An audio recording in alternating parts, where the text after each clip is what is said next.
Hello dear future officers, हमारे MCQs के through revision वाली सीरीज़ में आज पॉलिटी का थर्ड लेक्चर है और हमारा आज का जो टॉपिक है वो है फंडामेंटल राइट्स।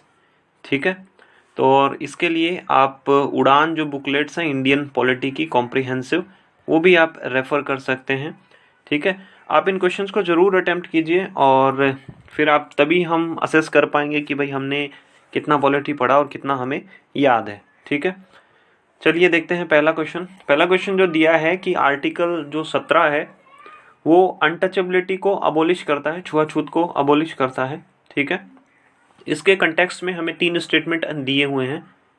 पहला स्टेटमेंट दिया हुआ है कि अगर अनटचेबिलिटी के बेसिस पे हम किसी को डिसेबल करार दे दें, या मान लीजिए कि किसी के साथ हम अनटचेबिलिटी की प्रैक्टिस करके उसे नौकरी पे ना रखें, तो वैसी कंडीशन में ये एक पनिशेबल ऑफेंस नहीं होगा, एक दंडनीय अपराध नहीं होगा।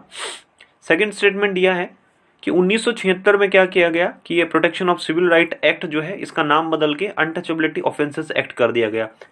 तीसरा दिया है कि अनटचेबिलिटी एक्ट को जो है वो ये जो अनटचेबिलिटी वर्ड है इसको डिफाइन किया गया है इस एक्ट के अंदर। हमें 3 स्टेटमेंट दिए हैं, बताना है इसमें से कौन सा सही है। देखिए, अनटचेबिलिटी जो वर्ड है उसको कहीं पे भी डिफाइन नहीं किया गया है। ठीक है, पूरे कॉन्स्टिट्यूशन में और एक्ट के अंदर कहीं पे भी अनटचेबिलिटी को डिफाइन नहीं किया गया। हमें क्या पूछा है, हमें इनकरेक्ट पूछा है। ठीक है, कौन कौन से स्टेटमेंट करेक्ट होंगे।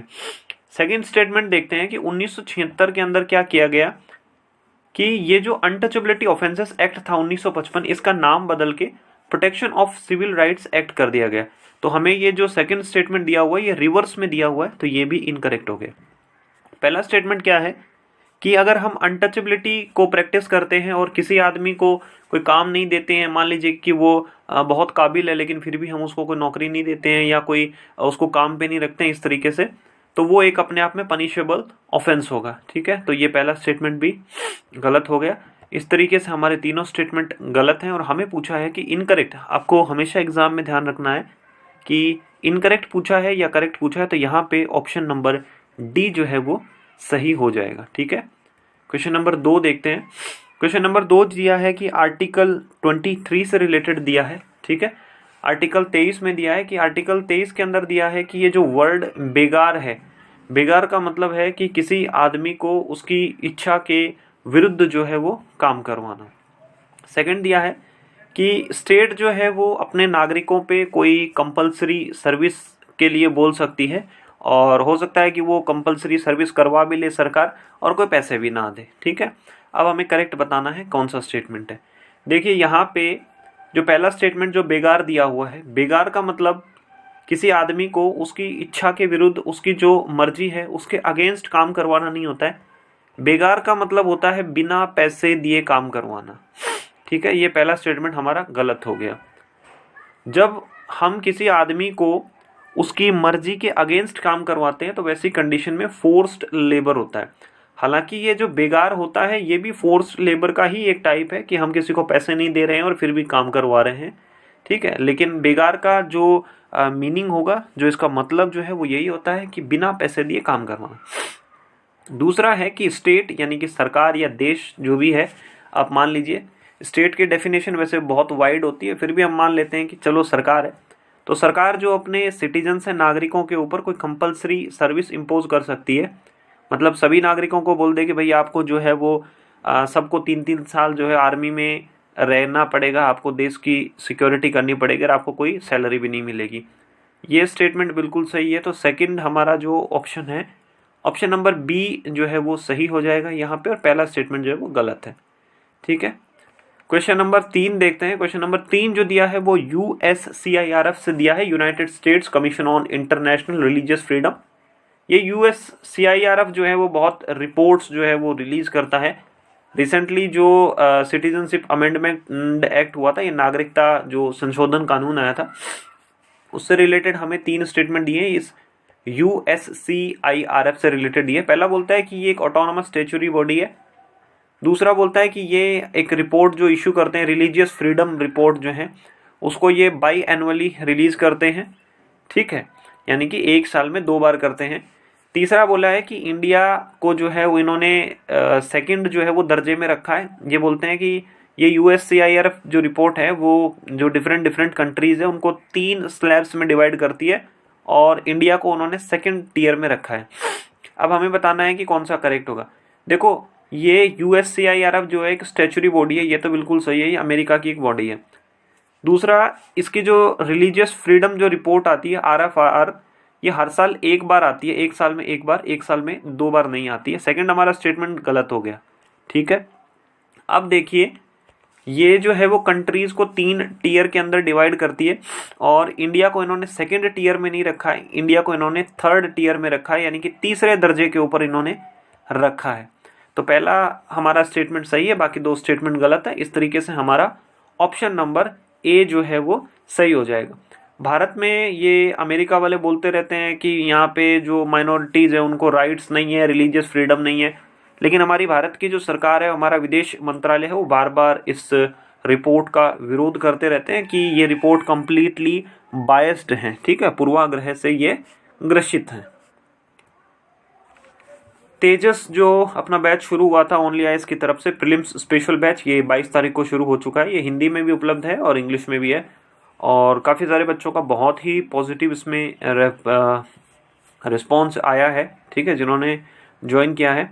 तो जो लोग मौका चूक गए हैं वो लोग अभी भी इसको ज्वाइन कर सकते हैं। ये कॉम्प्रिहेंसिव कोर्स है प्रीलिम्स के लिए स्पेशली, तो आप एक शेड्यूल के जरिए आप अपनी जो है वो प्रिपरेशन कर सकते हैं और फिर से अपना कॉन्फिडेंस जो है वो प्रीलिम्स के लिए गेन कर सकते हैं। आप वेबसाइट video.onlyis.in पे भी जा सकते हैं। साथ ही साथ आप नंबर जो है 7007931912, इन नंबर पे आप कॉल करके भी ज़्यादा जानकारी ले सकते हैं, ठीक है।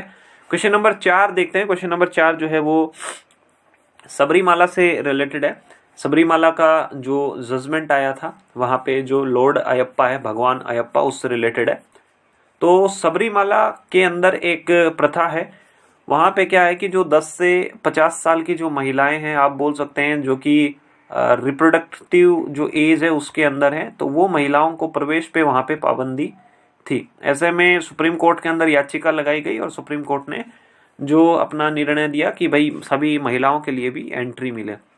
तो जब हम महिलाओं को एंट्री नहीं दे रहे हैं तो ऐसी कंडीशन में महिलाओं के कौन कौन से फंडामेंटल राइट्स जो हैं वो वायलेट हो रहे हैं, ये हमें बताना है।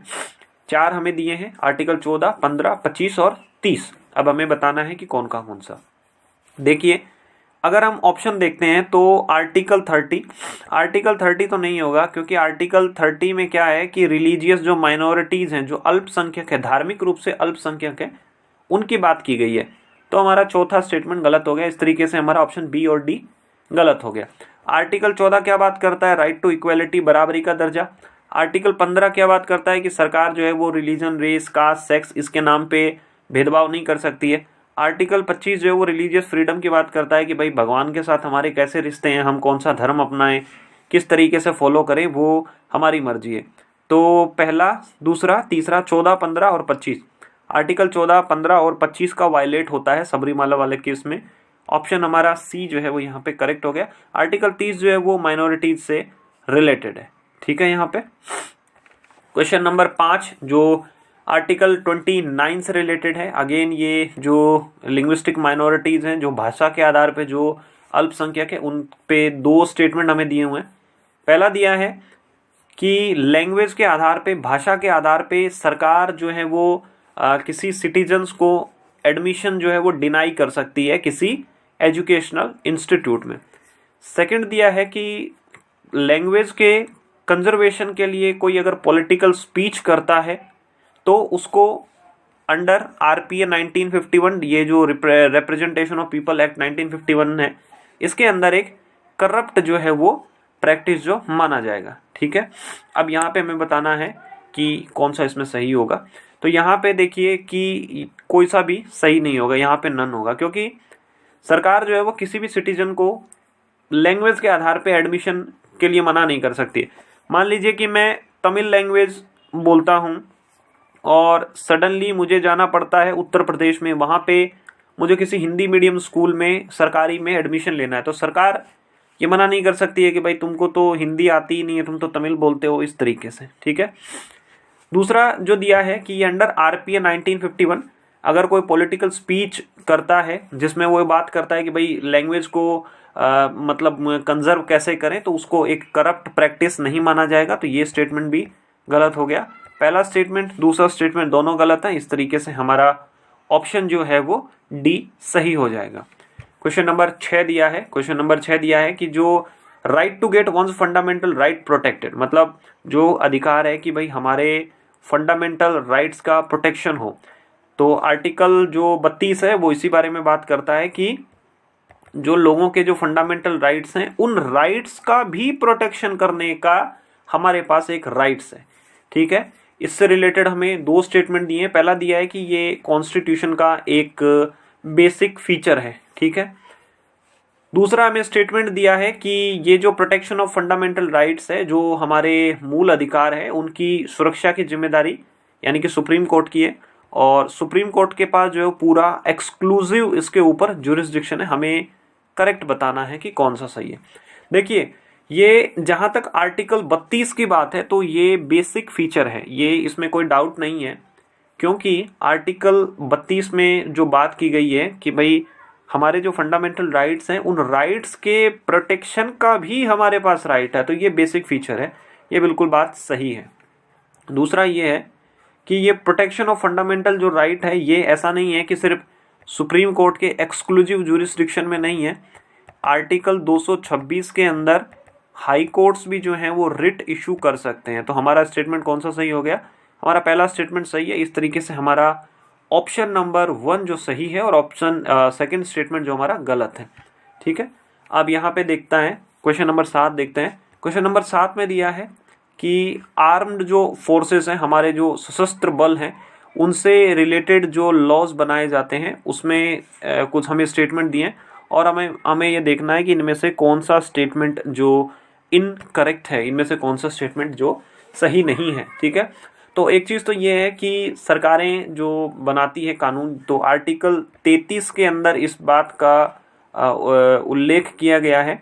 ठीक है, जो हमारे सशस्त्र बल है, हमारे आर्म्ड फोर्सेस हैं, उनका आर्टिकल 33 में डिस्क्राइब ये जिक्र किया गया है कि आपको कौन कौन से राइट्स हो सकते हैं। ठीक है, पहला स्टेटमेंट दिया है कि इसके अंदर क्या हो सकता है कि जो कॉम्बिटेंट और नॉन कॉम्बिटेंट हैं दोनों के फंडामेंटल राइट्स को रेस्ट्रिक्ट किया जा सकता है। मतलब जो लड़ाई भी करते हैं और जो नहीं लड़ाई करने वाले भी जो सैनिक हैं, जैसे मान लीजिए कि कोई बार्बर है, कोई नाई है, या कोई वॉशरमैन, धोबी है, इस तरीके से, तो उन दोनों के फंडामेंटल राइट्स जो है वो रेस्ट्रिक्ट किए जा सकते हैं। ये स्टेटमेंट सही है। ठीक है, अब अगर हम स्टेटमेंट सी देखते हैं तो इसमें दिया है कि it is not subject to the judicial review. ठीक है, ये स्टेटमेंट बिल्कुल सही है कि आर्टिकल 33 के अंदर कोई कानून बनता है जिसके अंदर जो हमारे आर्म्ड फोर्सेस है उनके अगर फंडामेंटल राइट को रेस्ट्रिक्ट किया जाता है तो वहाँ पे जुडिशियल रिव्यू जो है वो पॉसिबल नहीं है। ठीक है, और इसके बाद दिया है कि ये जो बॉर्डर सिक्योरिटी फोर्स एक्ट है वो भी इसके अंदर कानून बना है। ये बिल्कुल सही है। जितने भी कानून है, चाहे नेवी का एक्ट हो या आर्मी का एक्ट हो, बीएसएफ एक्ट हो, सीआरपीएफ एक्ट हो, सब इसी के अंदर बने हैं। ठीक है, अब देखते हैं option number B. Option B में दिया है कि पार्लियामेंट और स्टेट लेजिस्लेचर दोनों ही इससे रिलेटेड कानून बना सकते हैं। ये स्टेटमेंट बिल्कुल ही गलत है। आर्टिकल 33 के अंदर जो हमारे आर्म्ड फोर्सेस हैं उनके अगर फंडामेंटल राइट्स को रेस्ट्रिक्ट करना है तो कानून बनाने का अधिकार सिर्फ और सिर्फ पार्लियामेंट को है। स्टेट के लेजिस्लेचर को कोई भी अधिकार नहीं है कानून बनाने का। ठीक है, तो यहाँ पे हमारा ये सही हो गया। ठीक है, अब क्वेश्चन नंबर 8 दिया है। इसमें हमें क्रोनोलॉजिकल ऑर्डर में सेट करना है कि पहले कौन सा हुआ, बाद में कौन सा हुआ, इस तरीके से। ठीक है, पहले दिया है हमें 4 जो है स्टेटमेंट दिए हैं कि भाई abolition of right to property का कब अबोलिशन हुआ, कोऑपरेटिव सोसाइटी को फंडामेंटल राइट के अंदर कब शामिल किया गया, सेकंड जो बैकवर्ड कमीशन है, जो पिछड़ा आयोग है, उसका गठन कब किया गया, चौथा है कि राइट टू एजुकेशन, शिक्षा का अधिकार को फंडामेंटल राइट्स के अंदर कब शामिल किया। देखिए, ये जो राइट टू प्रॉपर्टी है, इस अधिकार का उन्मूलन कब किया गया था? 44वां 44 हमारा जो अमेंडमेंट एक्ट हुआ 1978 उसके अंदर इसको किया गया। कोऑपरेटिव सोसाइटी जो है हमारी सहकारी संस्थाएं हैं, उनको फंडामेंटल राइट्स के अंदर कब इंक्लूड किया गया? 1970th अमेंडमेंट एक्ट 2011 के अंदर इनको किया गया। ठीक है। सेकंड बैकवर्ड कमीशन जो बनता है वो बीपी मंडल के अंदर बनता है 1979 के अंदर। ठीक है। और राइट टू एजुकेशन कब आता है? 86th अमेंडमेंट एक्ट के अंदर आता है 2002 के अंदर। ठीक है। तो इस तरीके से आप इनको क्रोनोलॉजिकली अरेंज कर सकते हैं। तो सबसे पहले क्या होगा? फंडामेंटल राइट, ये जो राइट टू प्रॉपर्टी है इसका अबॉलिश हुआ। ठीक है। तो ये हमारे पास ऑप्शन नंबर ए और बी बचा। उसके बाद क्या आएगा कि ये बैकवर्ड कमीशन जो है वो 1979 में बना था बीपी मंडल। पहला जो बैकवर्ड कमीशन बना था वो काका कालेकर जी के टाइम में बना था। तो यहाँ पे हमारा ऑप्शन नंबर बी जो है वो करेक्ट हो जाएगा। 1, 3, फिर उसके बाद 4, फिर उसके बाद 2। ठीक है। अब दिया है क्वेश्चन नंबर 9 दिया है। क्वेश्चन नंबर 9 बात करता है जो हमारे रिट्स हैं, रिट से रिलेटेड दिया है। तो इसमें 2 हमें स्टेटमेंट दिए हैं और इसमें हमें जो पूछा है वो इनकरेक्ट पूछा है, कौन सा सही नहीं है।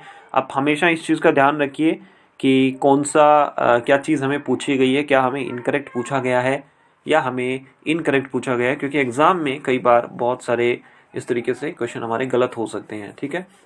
तो पहला स्टेटमेंट दिया है कि सुप्रीम कोर्ट जो है वो रिट इशू कर सकता है even for enforcing the legal right, मतलब जो सामान्य जो हमारे कानूनी अधिकार है उनको एनफोर्स करने के लिए भी रिट इशू कर सकता है। ठीक है। सेकंड क्या दिया है कि हाई कोर्ट्स जो हैं, जो उच्च न्यायालय हैं, वो रिट ज्यूरिसडिक्शन को यूज करने से मना कर सकते हैं, मतलब वो रिट इशू करने से मना कर सकते हैं, उनका जो अधिकार है उसको मना कर सकते हैं। हमें पूछा है कौन सा इनकरेक्ट होगा। देखिए, पहले स्टेटमेंट की अगर बात करें तो सुप्रीम कोर्ट जो है वो किसी ऑर्डिनरी लीगल राइट के लिए रिट इशू नहीं कर सकते हैं, ये स्टेटमेंट गलत हो गया। सिर्फ फंडामेंटल राइट्स के लिए कर सकते हैं। ये ऑर्डिनरी लीगल राइट के लिए जो इशू करने का अधिकार है वो हाई कोर्ट्स के पास है। ठीक है। सेकंड स्टेटमेंट दिया है कि हाई कोर्ट जो है वो रिफ्यूज कर सकते हैं, मना कर सकते हैं इस रिट ज्यूरिसडिक्शन को एक्सरसाइज करने के लिए। ये स्टेटमेंट बिल्कुल सही है। आर्टिकल 226 के अंदर जो बात की गई है रिट की, उसमें मना कर सकते हैं। आर्टिकल 32 के अंदर जो बात की गई है कि सुप्रीम कोर्ट जो है वो डिफेंड करेगा फंडामेंटल राइट्स को, तो कोई आदमी जाता है सुप्रीम कोर्ट के पास कि भाई मेरे जो फंडामेंटल राइट है उसको आप प्रोटेक्ट कीजिए, तो सुप्रीम कोर्ट मना नहीं कर सकता है कि भाई मैं नहीं करूँगा। लेकिन अगर रेमेडी अवेलेबल हो तो सुप्रीम कोर्ट ये बोलेगा कि भाई आप अपने पहले हाई कोर्ट में जाइए, वहाँ पे अगर आपकी सुनवाई नहीं होती तो आप हमारे पास आ सकते हैं। तो हमें इसमें इनकरेक्ट पूछा है, तो पहला स्टेटमेंट इनकरेक्ट है, तो हमारा ये ऑप्शन नंबर ए जो है यहाँ पे सही हो जाएगा। ऑप्शन नंबर स्टेटमेंट 2 जो है वो हमारा गलत हो गया। ठीक है। क्वेश्चन नंबर 10 में दिया है, हमें 2 स्टेटमेंट दिए और हमें पूछा है कि इनमें से कौन सा स्टेटमेंट जो है वो गलत है, करेक्ट है। करेक्ट हमें स्टेटमेंट पूछे हैं। पहला दिया है कि आर्टिकल 31B जो है वो एक्सेप्शन है फंडामेंटल राइट का। दूसरा दिया है कि 9th जो शेड्यूल है उसके अंदर 24 अप्रैल 1973 से पहले जो भी कानून रखे गए हैं वो जुडिशियल रिव्यू के अंदर आते हैं। 2 में स्टेटमेंट दिए, करेक्ट हमें पूछा है। देखिए, आर्टिकल 31B जो है वो एक्सेप्शन है फंडामेंटल राइट का, ये बात बिल्कुल सही है, क्योंकि आर्टिकल 31B में क्या किया गया है कि 9th शेड्यूल से रिलेटेड जो लॉज हैं उनको इंसर्ट किया गया है। ठीक है। और ये बोला गया है कि आर्टिकल 31B इवन कुछ ऐसे फंडामेंटल राइट्स हैं जिनको अगर वो वायलेट करता है तो भी चलेगा। ठीक है। तो ये आर्टिकल 31B जो है वो एक्सेप्शन है फंडामेंटल राइट का, ये बिल्कुल सही बात है।